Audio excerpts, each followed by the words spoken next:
제8회 동시지방선거가 얼마 남지 않았습니다. 금천구 의원은 총 17명의 후보자가 등록을 했는데요. 가산동 독산 일동이 있는 가 선거구에는 3명의 후보자가 있습니다. 오늘 금천구의회 가 선거구에 출마한 더불어민주당의 이인식 후보님과 인터뷰를 진행하겠습니다. 후보님 안녕하세요. 네, 반갑습니다. 이인식입니다. 예, 먼저 주민 여러분들께 인사 부탁드립니다. 안녕하세요. 우리 먼저 인사 올립니다.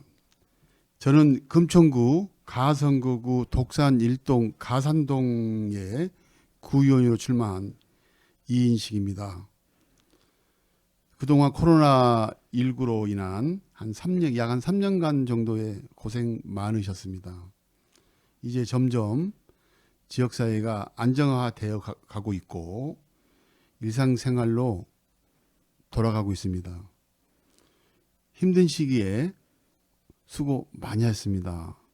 특히 소상공인, 소기업 하시는 우리 주민분들 또한 또 참 사회적에 또 도움을 필요하는 그런 분들 참 그 코로나19로 인한 사회적 환경에 속에서 참 어려운 시기를 보내셨습니다. 앞으로 그보다도 더 힘차고 더 역동적인 금천구가 될 거라고 저는 확신합니다. 기대하셔도 좋을 것 같습니다. 네, 감사합니다. 네. 뒤이어서 바로 이인식 후보님의 출마의 변을 들어보도록 하겠습니다. 네, 저는 약 한 20여 년간 지역사회 활동을 해왔습니다. 또한 저는 사회복지사입니다. 대학에서 사회복지학을 전공도 했고 사회복지정책도 전공을 했고 그다음 현재 사회복지학과 학생들을 또 지도하고 있는 교수로서 겸임 교수로서 또 우리 지역사회에 대한 그런 관심과 내 나름대로 하는 애정이 간절하게 갖고 있습니다. 또한 우리 금천구는 상당히 발전한 건 또 사실입니다. 옛날에 재정 자립도나 또 우리 총 예산이 지금 한 6,400억 정도 되나 이 정도 이렇게 많이 올라왔습니다. 이런 그 규모를 봤을 때 우리 금천구도 상당하니 또 여러한 또 다양한 욕구가 분명히 있을 거라고 저는 확신합니다. 그런 욕구와 문제점과 우리 발전을 위해 저 이인식 교육, 행정, 복지의 전문가인 저는 분명히 할 수 있다고 저는 생각했기 때문에 감히 구의원에 출마를 하게 되었습니다. 자관 저의 주어진 사명이 된다면 열심히 하겠습니다. 네, 후보님도 처음 출마하신 거라서 많이 긴장되시죠? 네 그렇습니다. 네, 네, 네. 이인식 후보님의 선관위에 등록된 내용을 말씀드리겠습니다. 1961년 4월 8일생 61세시고요. 건국대학교 일반대학원 졸업을 하셨고 전에는 서울시 금천구 마을공동체위원회 위원장이셨고요. 현재는 건국대학교 행정대학원 견인 교수님이세요. 그리고 전과 기록은 없으신데 혹시 여기에 뭐 추가할 것이나 뭐 설명이 필요한 부분이 있을까요? 특별히 없고요. 저건 열심히 성실하게 살아왔고요. 또 앞으로도 또 성실하게 또 사회 정의에 맞게 열심히 살겠습니다. 예. 예, 제가 지금 이렇게 얼굴을 뵈니까 저도 몇 번 뵌 적이 있으신 분이세요. 마을 활동을 하시면서 이렇게 많이 뵀던 분이라서 좀 반갑긴 하네요. 예, 현재의 금천구는 어떻게 평가하시고 어디에 있고 어디로 가야 한다고 보세요? 우리 금천구는 우리 주민들이나 이거 외부에서 그 평가를 이렇게 제가 이제 이게 단순히 네. 뭐 주관적인 평가입니다. 이걸 네. 하다 보면 금천구 어디 있어요? 뭐 그러면 저도 저 역시도 한참 이제 좀 망설이죠. 그렇지만 우리가 참 금천구가 개청한 지도 오래됐고요. 그다음에 또 우리 금천구가 상당히 저는 역동적인 얘기만 하겠습니다. 교통 좋고요. 서해안고속도 잘 되어 있고요. 그다음에 강남 순환 고속도로 잘 돼 있고요. 그러고 또 서남권에 서울에 간문이 일었어요. 또한 우리가 서울에서 25개 자치구 중에서 없는 가산에 지벨리가 있습니다. 그런 지벨리, 그다음에 또한 독산동에 그 도소매를 갖고 있는 육류도 시장도 갖고 있고요. 그런 나름대로 또 커다란 현대, 그다음에 대명시장, 남문시장 그런 또 나름대로 그 전통적인 그런 시장도 갖고 있고요. 그래서 그런 어떻게 보면은 자립을 할 수 있는, 자립과 소비가 같이 이루어지는 그런 이제 그 우리 금천구에 대한 큰 마을이기 때문에 저는 상당하니 자부심을 가져도 좋다. 그리고 저는 평가를 그렇게 하고 있습니다. 자부심을 가져도 좋은 금천구다 이렇게 보시는군요. 그러면 이제 후보님이 이제 어쨌든 출마를 하셨으니까 대표적인 공약이 뭔지 좀 말씀 좀 부탁드립니다. 저는 대표적인 공약을 네. 약 한 10가지 정도가 있습니다. 제가 큰 틀에서 얘기한다면 우리가 좀 하드웨어 좀 건설적인 부분도 있는데 굳이 여기서 건설적인 부분은 제가 구의원으로서 할 정도는 아닌 것 같아가지고 제가 소프트웨어 쪽으로 우리가 주로 사업 쪽으로만 간단하게 제가 말씀을 드리겠습니다. 저는 소상공인과 자영업자들이 관공서 제출에 대한 서류 간소화, 그 다음에 처리 기간에 대한 최소화를 첫 번째로 잡고 있고요. 두 번째는 지역사회에 일자리 창출 위한 지원 자원 및 지역사회 자원 및 인적 자원을 최대한 개발하고 그분들을 활용을 해야 된다 이거 보는 겁니다. 즉 저렇게 얘기하면 우리가 볼런티어죠. 자원봉사로 이게 연결이 돼야 되고요. 세 번째는 다문화 또는 다중문화라고 하는데 다문화 인구 증가에 따른 글로벌 지원 센터에 대한 공간을 좀 확보해서 그분들이 우리 금천구에 또 큰 역할을 할 수 있고 또 나름대로 상호 또 끈끈한 그러니까 우리가 다르게 얘기하면 우리가 근린 마을이라고 합니다. 예. 근데 그런 마을이 형성되도록 할 그런 프로그램이 필요하고요. 한 네 번째도 얘기한다면 지역 어르신을 위한 맞춤형 복지 지원 프로그램을 활성화가 돼야 됩니다. 물론 있습니다. 예, 그렇지만은 보다 더 내실이 확보되고 또 퀄리티가 좀 높아지는 그런 그 프레임이 필요할 것입니다. 그다음 다섯 번째로는 코비드19로 인한 인간의 회복과 그다음에 지역 경제 활성화에 대한 프로그램이 필요하다. 우리가 우리 지역사회 금천형 경제의 프로그램이 필요하다. 저는 이렇게 생각합니다. 여섯 번째로는 정신보건센터, 치매지원센터, 건강가족지원센터에 대한 역할을 보다 강화하고 지원하는 그 프로그램이 우리 그 에이전시에서 지원되는 그 프로그램을 보다 더 주민이 가깝게 다가설 수 있건 접근성을 더 넓힐 수 있는 그런 프로그램이 필요하다 하고요. 그 다음으로는 장애인 및 사회적 약자를 위한 보행로 확보가 굉장히 필요하다. 그러니까 결국은 이분들 많이 밖으로 많이 나와서 우리 함께 어울림이 갖는 그런 지역사회가 돼야 된다. 저는 이렇게 봅니다. 그 다음으로는 골목 지방자치를 위한 다시 얘기하면 우리가 사실적으로 주민자치회 옛날에는 주민자치위원회입니다. 지금 회로 바뀌었죠. 회의 모든 것을 의견것을 결정하는 데는 총회에서 합니다. 총회에서 하는데 즉 총회는 주민들로 이루어져 있습니다. 그래서 주민들이 결정하는 거죠. 즉 다르게 얘기하면 우리가 얘기했던 의회민주주의에 대한 보완을 하기 위해서 저는 주민자치회가 필요한 것이 아닌가. 저는 이렇게 생각을 하는 사람 중에 하나입니다. 그러기 위해서는 보다 그분들이 보다 또 그 마을에서 활성적으로 활동하게 해줘야 되고요.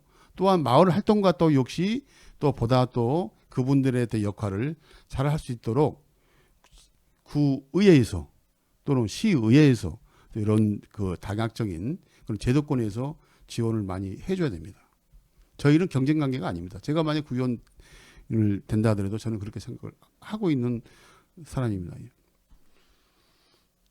그 다음으로는 민관의회가 협치하는 실전론적인 공론장을 만들어 주민들의 의사가 최대한 정책에 반영될 수 있도록 그런 제도 활성화를 많이 해야 됩니다. 즉 다르게 하면 협치, 그 다음에 주민 참여 예산, 이런 다양한 또 주민자치회, 또 마을 공동체 이런 분들이 다 그런 대한 그 욕구와 그런 걸 다 정책적으로 갈 수 있는 필요하다 이렇게 봅니다.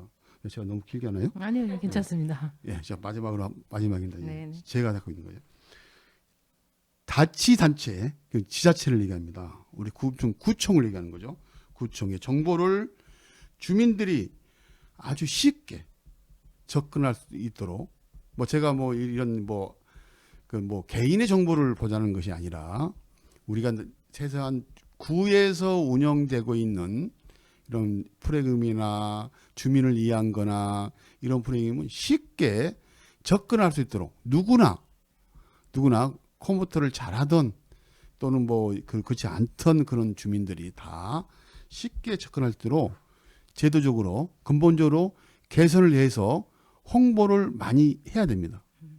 그래서 우리가 약자로는 그 PR이라고 하는데 이게 사실 퍼블릭 리렉션심이거든요. 이게 사실로 이게 영어로 얘기하면. 그런데 그거는 공공 홍보를 얘기한 겁니다.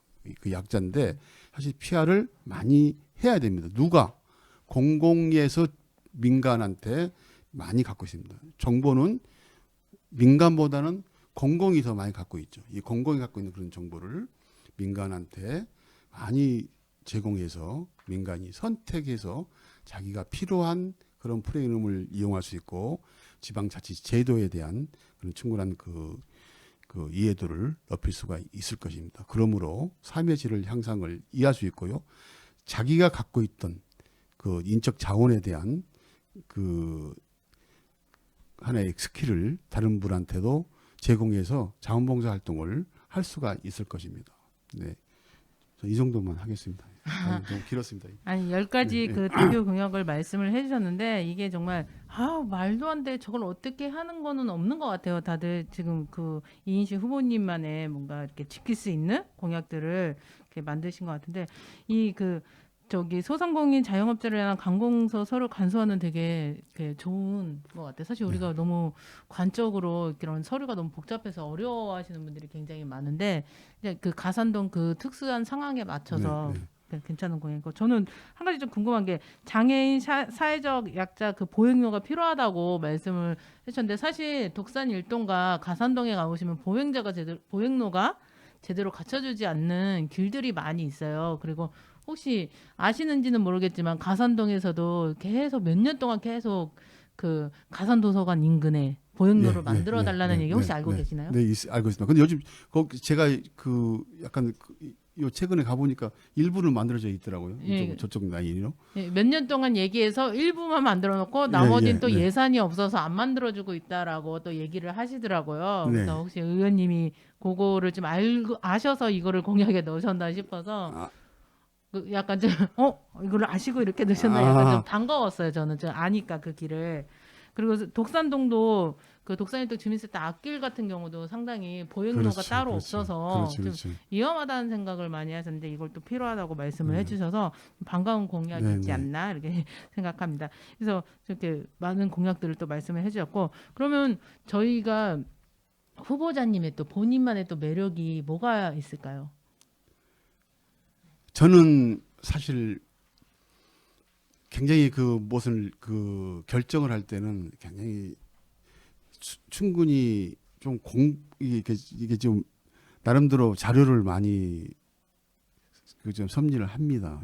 하고 최대한 워딩을 좀 천천히 하죠. 천천히 하는 그런 경향이 있는데 그게 진짜 가서 우리 주민이나 이 공공의 시스템이나 이런 지역사회 그런 시스템에서 필요하다 할 때는 즉시 가감하게 저는 도전합니다. 또 실제 해야 됩니다. 왜냐하면 저는 사회복지를 전공한 사람이고 네. 현재 사회복지학과의 견인 교수로서 또 강의도 하고 있는 사람 입장에서는 우리가 그런 그 욕구의 순서와 문제의 순서는 가장 첫 번째로 계산하고 있습니다. 그때 그 문제 순서에 입각해서 최대한으로 저는 그런 데선 실천해야 되고 해결이 돼야 주민의 그 삶의 퀄리티가 올라가고 지역사회 공동체로서 지역사회 구성원으로서 만족도를 높일 수가 있을 것입니다. 그렇기 때문에 그런 면에서는 최대한 열심히 하는 데에서는 아마 제 장점이보다는 강점이 아닌가 싶습니다. 이렇게 꼼꼼히 보시되 예. 필요한 부분에 있어서는 과감하게 예, 실천도 합니다. 하신다는 예. 예. 아주 좋은 매력이십니다.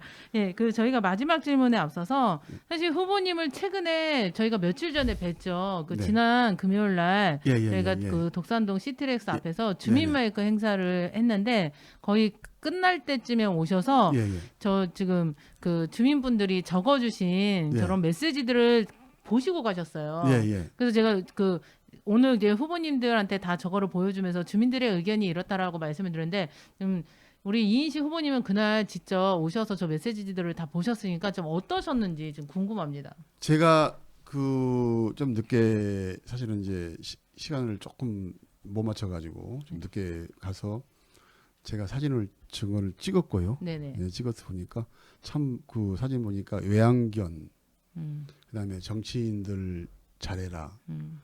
그다음에 또 하나는 주민 주권. 또 예를 들자면 뭐 어느 공공의 무슨 뭐 장을 직접 그려 뽑을 수 없냐, 막 이런 것을 참 봤을 때 네. 저하고 비슷한 겁니다. 저는 사실 이제 공공의 공원의 외양견에 대한 이제 또는 뭐 우리가 반려견이라고 하죠. 네네네. 이제는 그런 장소, 그 다음에 또 약속시키는 거, 그다음에 사실 또 겸손하면서 실천적인 추진력이 필요하는 것이 여러고 풀뿌리 민주주의, 네네. 그다음에 주민 주권 이런 거 이때는 상당히 저는 동의하고요. 네. 제가 만약에 구현의 그 직무를 갖게 되면 네네. 최대한 열심히 또한 그 나왔던 거 제가 사진을 찍었으니까 네네네. 꼭 해결될 수 있도록 노력하겠습니다. 아, 이렇게 또 사진도 찍으시고 꼼꼼하게 그걸 보셨다니까 그 한편으로는 만약에 후보님이 그 1시간 동안 거기 계셨으면 다양한 이야기들도 들었었으면 좋았겠다라는 생각도 드네요. 사실 저희가 물론 이렇게 슉슉 지나가시는 분들도 많은데 그분들이 다 한 목소리를 얘기하는 거는 공약 좀 지켜라. 다른 거 다 필요 없고 공약을 잘 지키는 사람이 당선이 됐으면 좋겠다 이런 얘기를 많이 해주셨고 그리고 이제 거의 또 끝날 무렵에 오셔서 잘 모르셨겠지만 청소년들이 관심을 되게 많이 가졌어요. 굉장히 많이 가지더라고요. 그래서 이런 것들에 대한 우리 청소년 여러분들의 관심도 되게 이렇게 놀라웠는데 근데 이런 그 주민들과 이런 청소년들에게 좀 올바르게 정치에 좋은 이미지를 좀 심어줄 수 있는 사람이 우리 동네 구의원님들이 아니신가 하는 생각도 들었습니다. 그래서 저는 좀 끝날 무렵에 그 메시지를 찍으시고 읽어보시는 모습이 좀 저도 되게 좀 이렇게 좋더라고요. 그리고 저희 스태프분들도 그래도 후보님이 오셔서 직접 보고 가셨네 막 이렇게 얘기도 나눴었는데 아무튼 더 그 사진으로도 찍으셨다고 하셨으니까 아까 말씀드렸던 우리 동네 그 마을 단체들이나 여러 분야에서 만든 정책 공약집도 한번 꼭 봐주셨으면. 네, 알겠습니다. 마지막으로 그 주민들에게 하고 싶은 이야기가 있으면 좀 부탁드리겠습니다. 예. 저의 그 정책을 이렇게 통합적으로 이렇게 정리한다 그러면 저는 우리 마을에는 첫 번째 근린 마을입니다. 근린 마을에서 동네에 살고 있는 구성원들이 이웃처럼 가깝고 친근하게 지내는 것이 근린 마을입니다. 그게 첫 번째고요. 두 번째는 스마트한 마을입니다. 왜냐하면 우리가 지벨리를 특히 우리 가산동의 독산 일동 같은 경우는 우리가 지벨리를 갖고 있고 지벨리 안에 최첨단 그런 벤처 기업 실리콘밸리에 대한 그런 기업들이 많습니다. 그런 기업들하고 연계해서 우리가 삶에 대한 이런 예를 들어서 도로의 안전, 그다음에 삶에 대한 모든 전반적인 안전, 우리 청소년, 우리 어르신, 그다음에 또 우리 장애인 분들 모든들의 안전을 위해서 스마트한 도시를 만드는 것이고요. 세 번째는 저는 안전한 마을을 만드는 거예요. 이 안전한 마을에는 우리가 안전만이 중요한 게 아니라 삶에 대한 안전, 내가 일하고 싶었을 때 일을 할 수 있는 그러한 보호에 대한 장치, 또한 내가 하고 싶을 때 이런 일을 요구를 할 때 들어줄 수 있는 그런 장치, 그다음에 내가 삶에 있어서 건강하게 또는 안전하게 우리 금천구에서 살 수 있는 그런 하는 마을에 대한 보호 장치, 저는 이렇게 해서 클린, G, 그다음에 스마트, S, 안전한 그 S 해가지고 우리가 G, S, 그다음 뭐죠? 안전, 세큐리티에서 S로 나갑니다. 예, 그래서 우리가 제가 이 세 파트에 대해서는 종합적으로 잘 실천할 수 있도록 우리 주민들한테 열심히 하겠습니다. 글린, 감사합니다. 예. 스마트, 안전, GSS 이렇게. 예. 오늘 이제 수요일부터 본격적인 선거 운동이 시작이 되는데 건강하고 안전하게 선거 운동 무사히 잘 하시고요. 네, 좋은 결과가 있길 바라겠습니다. 오늘 이렇게 나와주신 우리 이인식 후보님 이렇게 인터뷰 해주셔서 너무 감사드립니다. 고맙습니다. 네. 감사합니다. 네.